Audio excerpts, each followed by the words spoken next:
हैं बेटा simple pendulum.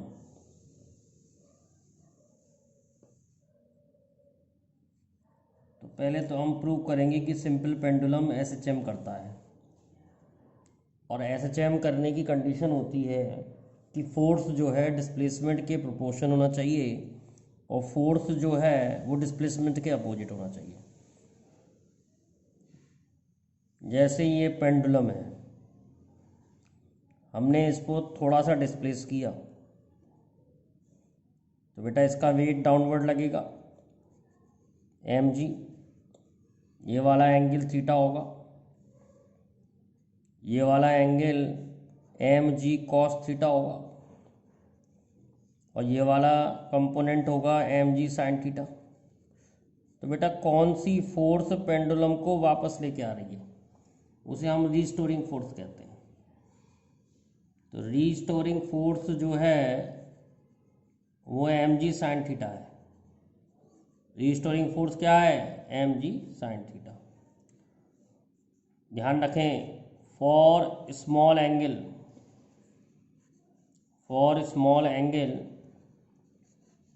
sin theta can be approximated as theta. तो जो फोर्स होगी वो होगी mg थीटा, sin थीटा की जगह थीटा रख लिया, sin theta is approximated as theta, sin theta की जगह थीटा रख लिया तो mg theta.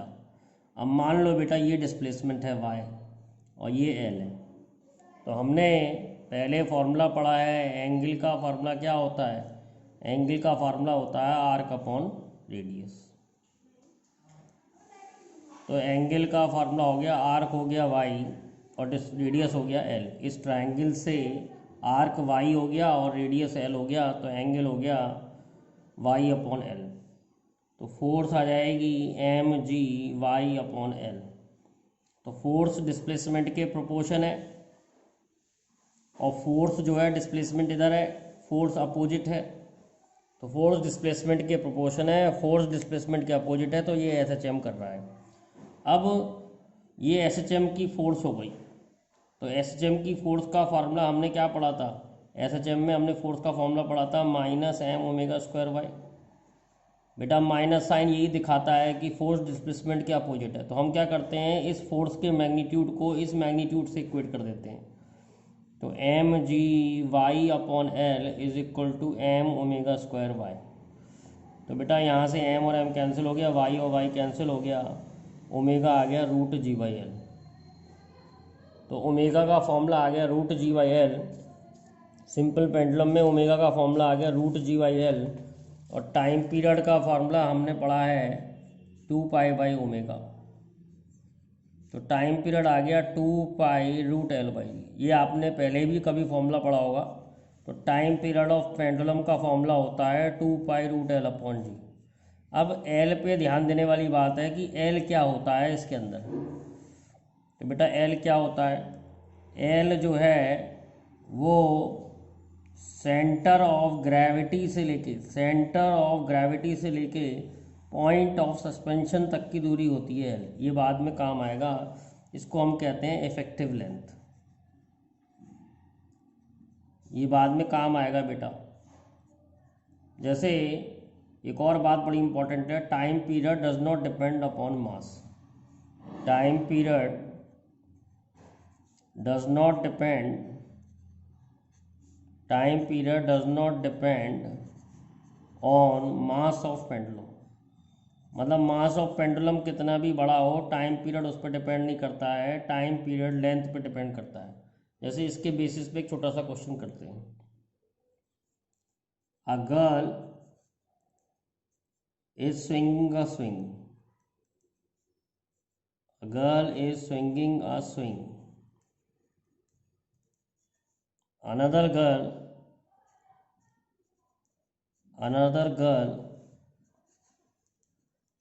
comes and sits beside her. Another girl come and sits beside her. एक लड़की झूला झूल रही है, उसके बगल में आके दूसरी लड़की झूला झूलने बैठ जाती है। तो बेटा हमें तो ये मालूम है कि मास पे डिपेंड नहीं करता,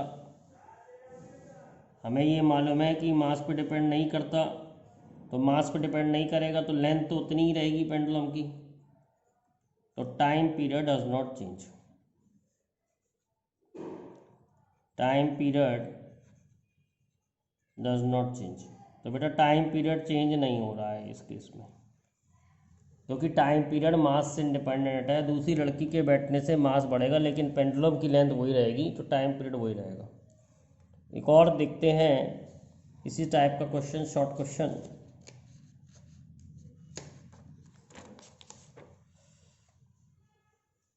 एक और क्वेश्चन इसी के बेसिस पे। A girl is swinging a swing, a girl is swinging a swing, if she stands up, if she stands up, what would be effect on time period? तो एक गर्ल झूला झूल रही है, अब वो खड़ी हो जाती है, तो टाइम पीरियड पे क्या फ़र्क पड़ेगा? तो टाइम पीरियड का फॉर्मूला 2π√L/g। तो पहले जो लड़की है वो बैठी हुई है, और अब वो लड़की खड़ी हो गई।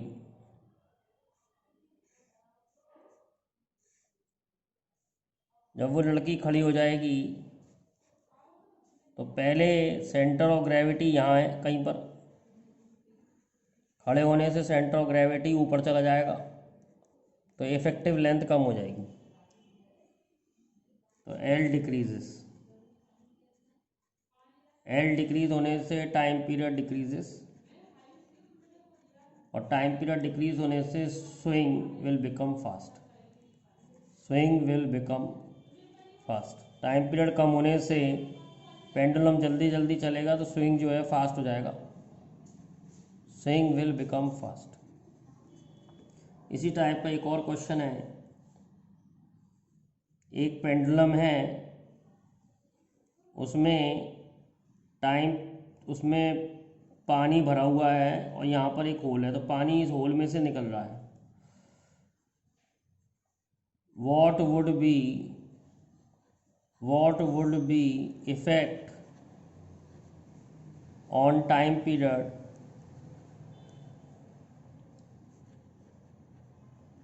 as water comes out? जैसे जैसे पानी नीचे निकलता जाएगा, टाइम पीरियड पे क्या फ़र्क पड़ेगा? तो हमें ये मालूम है कि लेंथ जो है वो सेंटर ऑफ ग्रेविटी से लेके पॉइंट ऑफ सस्पेंशन तक की होती है। तो जब पेंडुलम खाली होगा तो वाटर नीचे जाएगा, तो उसका सेंटर ऑफ ग्रेविटी नीचे चला जाएगा, तो लेंथ बढ़ती जाएगी। लेकिन जब पूरा खाली हो जाएगा तो सेंटर ऑफ ग्रेविटी फिर सेंटर पे पहुंच जाएगा, तो फिर टाइम पीरियड, फिर लेंथ दोबारा से उतनी हो जाएगी, तो टाइम पीरियड भी उतना आ जाएगा। फिर समझ लो, एक पेंडुलम है, पेंडुलम में पानी भरा हुआ है, पानी निकल रहा है इसमें से, जैसे जैसे पानी निकलेगा वैसे वैसे सेंटर ऑफ मास नीचे गिरेगा, सेंटर ऑफ मास नीचे गिरेगा तो लेंथ बढ़ेगी तो टाइम पीरियड बढ़ेगा। लेकिन जब पूरा खाली हो जाएगा तो सेंटर ऑफ ग्रेविटी फिर सेंटर पे पहुंच जाएगा, तो टाइम पीरियड फिर उतना ही हो जाएगा। तो आंसर है S water comes out, time period first increase and then decrease to original value,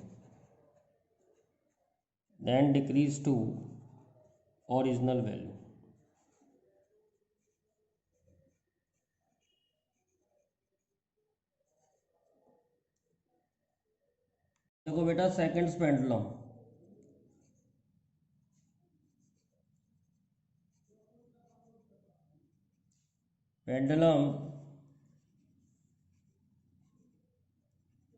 whose time period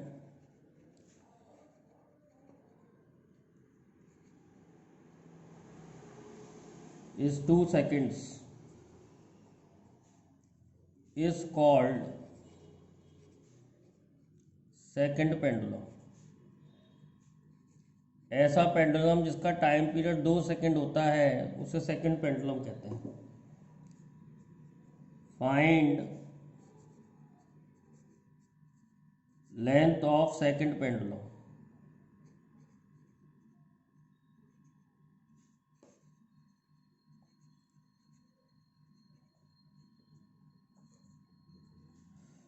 तो टाइम पीरियड का फॉर्मूला है 2π√L/g। तो टाइम पीरियड 2 सेकंड है, 2π√L/g। तो 1 = π√L/g। स्क्वायर कर लो, 1/π² = L/g। तो लेंथ आ गई g/π²। बेटा π² और g लगभग बराबर ही होते हैं, डिवाइड करो, ये भी 9.8 आता है, ये भी करीब 9.8 ही आएगा, तो अप्रोक्सीमेटली 1 मीटर। तो सेकंड पेंडुलम का जो टाइम पीरियड होता है वो 2 सेकंड्स होता है और उसकी लेंथ जो होती है वो 1 मीटर होती है। अब बेटा सिंपल पेंडुलम के और केसेस देखते हैं कि टाइम पीरियड पे कैसे फ़र्क पड़ता है।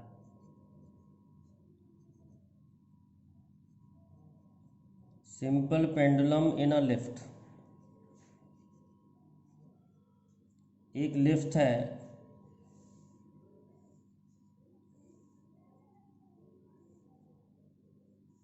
लिफ्ट ऊपर जा रही है एक्सेशन से, तो ये mg होगा, ये टेंशन होगा। तो आप टेंशन की इक्वेशन क्या बनाएंगे? T - mg = ma। ये न्यूटन्स लॉ में आप सीख ही चुके हैं। टेंशन ऊपर है, mg नीचे है, ऊपर जा रहा है तो ऊपर वाली फोर्स में से माइनस करना होता है। T - mg = ma, T = mg + a। बेटा टेंशन को अगर मैं ma' मान लूँ तो इफेक्टिव एक्सलेशन जो आ रही है वो आ रही है g + a। इसको बेटा इफेक्टिव एक्सलेशन कहते हैं, जितनी अब एक्सेशन है उसको इफेक्टिव एक्सेशन कहते हैं। तो टाइम पीरियड में इफेक्टिव एक्सेशन लेनी होती है, तो टाइम पीरियड का फॉर्मूला आ जाएगा 2π√L/g + a। ये है लिफ्ट गोइंग अपवर्ड, ये केस है लिफ्ट गोइंग अपवर्ड का विद एक्सलेशन। ऐसे दूसरा केस देखते हैं, lift going downward with acceleration. Lift going downward with acceleration. तो ये mg है, ये टेंशन है और नीचे जा रही है, तो नीचे जा रही है तो mg में से माइनस करेंगे, mg - T = ma। ये आपने न्यूटन्स लॉ में सीखा था। तो टेंशन जो हो जाएगी वो हो जाएगी mg - a। फिर दोबारा से ma' लिख लेते हैं इफेक्टिव एक्सेशन निकालने के लिए। तो जो इफेक्टिव एक्सेशन आ रही है वो आ रही है g - a। तो टाइम पीरियड हो जाएगा 2π√L/g - a। अगर lift goes upward or downward with uniform velocity, goes upward or downward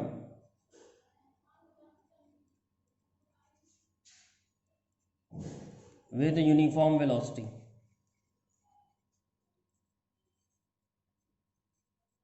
तो एक्सेशन की वैल्यू 0 है, तो टाइम पीरियड आ जाएगा 2π√L/g। टाइम पीरियड आ जाएगा 2π√L/g, क्योंकि एक्सेशन 0 हो गई, तो चाहे ऊपर जाए चाहे नीचे जाए एक्सेशन की वैल्यू 0 रखोगे, टाइम पीरियड 2π√L/g ही आएगा। अब देखते हैं simple pendulum in a compartment. Simple pendulum in a compartment. एक कंपार्टमेंट में सिंपल पेंडुलम में कितना टाइम पीरियड होता है, कैसे निकालेंगे। तो ये कंपार्टमेंट है, ये एक्सेशन ए से चल रहा है, इसमें एक पेंडुलम है।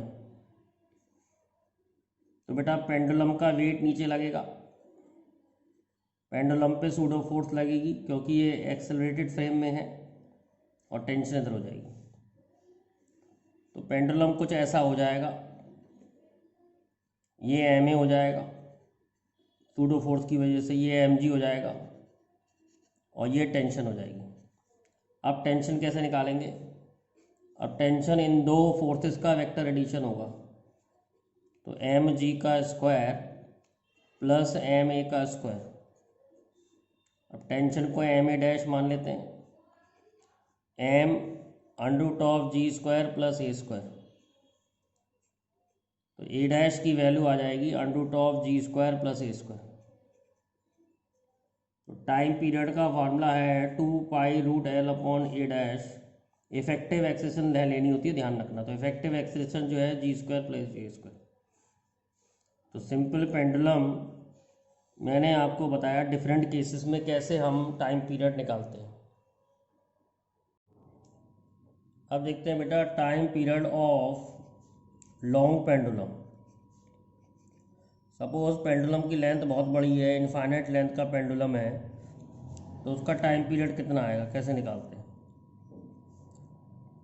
इतना बड़ा पेंडुलम है कि उसकी लेंथ अर्थ के रेडियस के कंपैरेबल है। तो ये अर्थ का रेडियस है। सपोज इस पेंडुलम को थोड़ा इधर लेके जाऊं, तो ध्यान रखना जो वेट होता है वो सेंटर की तरफ एक्ट करता है। अर्थ attracts every body toward the centre. ये वाला एंगल थीटा है, ये वाला एंगल फाई है, तो बेटा ये वाला angle exterior angle theta plus phi होगा। तो अगर मैं वेट का इधर कंपोनेंट करूँगा तो ये आएगा M G cos of theta plus phi, और मैं इधर कंपोनेंट करूँगा तो ये वाला कंपोनेंट आएगा M G sine of theta plus phi. इसका मतलब ये हो गया कि रीस्टोरिंग फोर्स हो गई M G sine of theta plus phi. ये डिस्प्लेसमेंट है और ये लेंथ ऑफ पेंडुलम है। तो बेटा रीस्टोरिंग फोर्स कितनी आ गई। रीस्टोरिंग फोर्स आ गई M G sine of theta plus phi for small angle sine theta is approximately theta. तो फोर्स आ गया M G theta plus phi. अब एंगल का फार्मूला होता है बेटा, एंगल का फार्मूला होता है आर्क अपॉन रेडियस। तो थीटा हो जाएगा, ये डिस्प्लेसमेंट है वाई, डिस्प्लेसमेंट बेटा वाई लिया है, तो थीटा हो जाएगा वाई अपॉन एल, और फाई हो जाएगा Y upon R. Y upon R इस ट्राइंगल से एंगल हो जाएगा आर्क अपॉन रेडियस, और इस ट्राइंगल से ये वाला एंगल हो जाएगा वाई अपॉन एल। तो फोर्स का फॉर्मूला आ रहा है M G Y upon L plus Y upon R. तो फोर्स जो है M G 1 upon L plus 1 upon R Y. तो बेटा फोर्स डिस्प्लेसमेंट के प्रोपोर्शन आ रही है, तो ये एस एच एम तो है ही। अब हम इसे एस एच एम की फोर्स के बराबर रख लेते हैं। M G 1 upon L plus 1 upon R is equal to M omega square Y. तो वाई और वाई कैंसिल हो गया, एम और एम कैंसिल हो गया, ओमेगा आ गया G 1 upon L plus 1 upon R. अब हम निकालेंगे टाइम पीरियड कितना होगा। तो बेटा ओमेगा आया है root of G 1 upon L plus 1 upon R, और टाइम पीरियड का फॉर्मूला होता है 2π बाई ओमेगा। तो ये आ जाएगा 2π 1 upon G 1 upon L plus 1 by R. अब आता है इसके बेसिस पे क्वेश्चन करते हैं find time period of pendulum of infinite length. तो इनफाइनाइट लेंथ का पेंडुलम है, उसका टाइम पीरियड निकालना है। तो टाइम पीरियड का फॉर्मूला है 2π 1/g 1/L, एल की जगह इनफाइनाइट रख दिया, प्लस 1/r।